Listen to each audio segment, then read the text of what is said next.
త్రివిక్రమ్ గారితో సినిమా చేయాలి అని చాలాసార్లు అనుకున్నాం.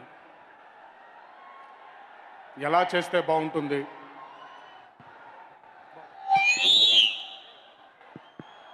హలో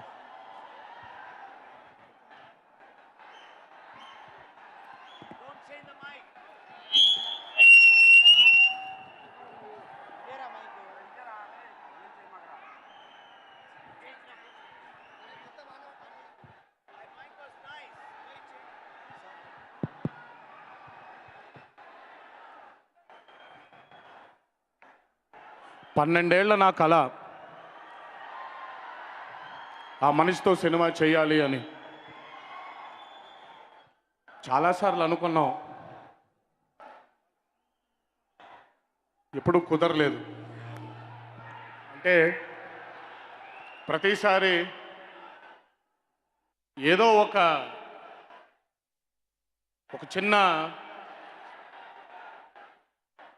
గ్లిచ్ వస్తూ ఉండేది.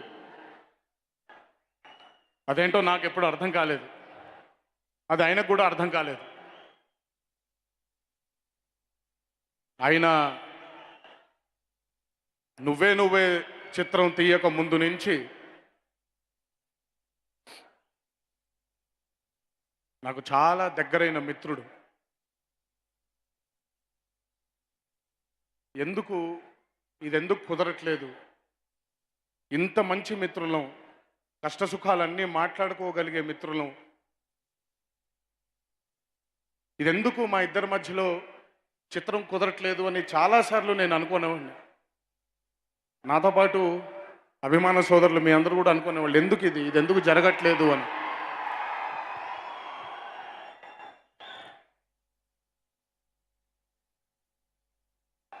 బహుశా నా జీవితంలో నెల క్రితం జరిగిన సంఘటన ఈ చిత్రానికి చాలా ముడిపడి ఉందేమో. ఆయనతో చిత్రం మొదలుపెట్టిన తర్వాతే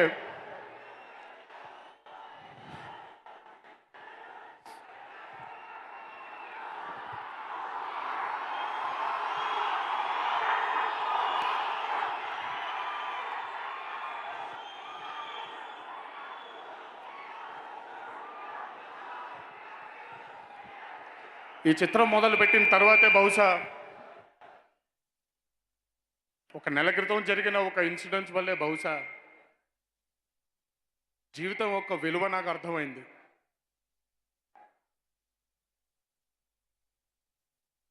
ఈ చిత్రం యొక్క తాత్పర్యం ఒకటే,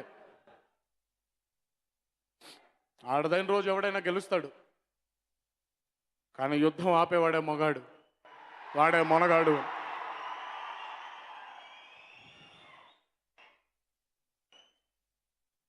మనం జీవితంలో చాలామందితో తెలుసో తెలియకో మనకి చాలా బాధలు ఉంటాయి, మనకి చాలా గొడవలు ఉంటాయి. కానీ జీవితం అంటే కొట్టుకోవడం, జీవితం అంటే తిట్టుకోవడం కాదు, జీవితం అంటే బతకటం. ఎలా బతకాలో చెప్పేది సినిమా అరవింద సమేత వీర రాఘవ. మనిషిగా పుట్టినందుకు ఎంత హుందాగా బతకాలో, మనిషిగా పుట్టినందుకు ఎంత ఆనందంగా బతకాలో, మనిషిగా పుట్టినందుకు మనిషిగా ఎలా బతకాలో చెప్పే చిత్రం అరవింద సమేత వీర రాఘవ. చాలామందికి ముందు టైటిల్ పెట్టినప్పుడు అరవింద సమేత వీర రాఘవ అన్నప్పుడు ఇదేంటి పవర్ఫుల్గా లేదే టైటిల్ అని. ఒక మగాడి పక్కన ఒక ఆడదానికంటే బలం ఇంకోటి ఏది ఉండదు.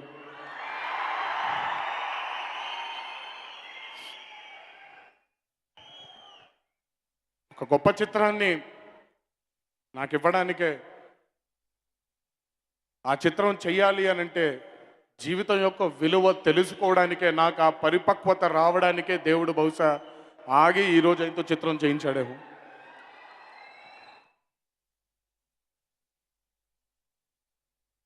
చాలా థ్యాంక్స్ స్వామి. అంటే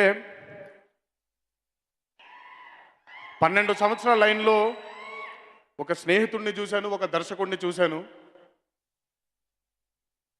కానీ ఈ చిత్రం ముగిసిపోయే లోపు ఒక ఆత్మబంధువుని చూశాను. రేపొద్దున నాకు ఎలాంటి కష్టం వచ్చినా, రేపొద్దున నాకు ఎన్ని దుఃఖాలు వచ్చినా మీ అందరితో పాటు నిల్చొనేవాడే మా త్రివిక్రమ్.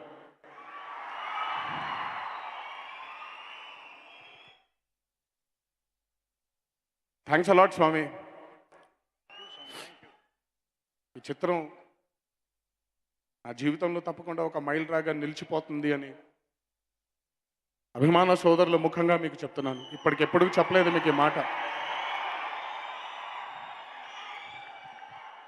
అంటే ఇదంతా డెస్టినీ అని ఎలా అంటానంటే, ఇది నా 28వ చిత్రం.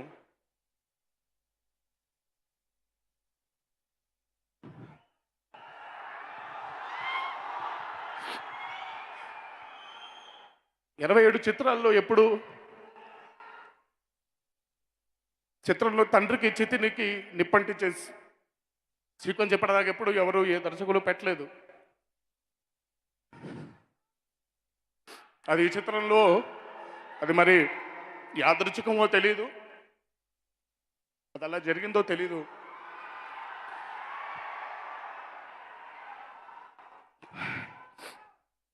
అంటే అంతా మనం అనుకునేది ఒకటి, పైన వాడు రాసేది ఇంకొకటి అంటాం చూడండి. ఈ నెల రోజులు నాకు ఒక అన్నలాగా, నాకు ఒక తండ్రిలాగా, నాకు ఒక మిత్రుల్లాగా, నాకు ఒక స్నేహితుల్లాగా నాకు తోడుగా ఉన్నాడు ఈయన. Thanks a lot Swami. Thank you.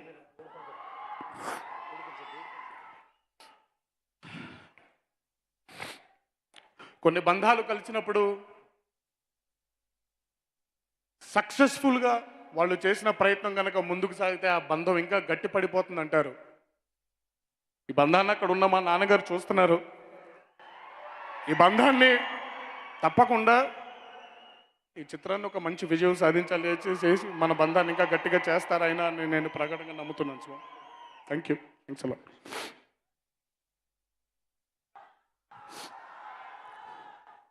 ఈ చిత్రానికి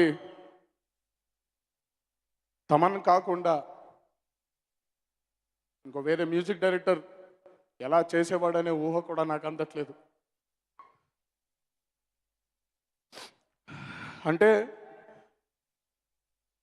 మీ అందరికీ అనిపించవచ్చు తమన్ కేవలం అక్కడ కూర్చొని వాయిద్యాలు వాయించాడని. తమన్ తన ప్రాణం పెట్టాడు ఈ చిత్రానికి, అది నాకు తెలుసు.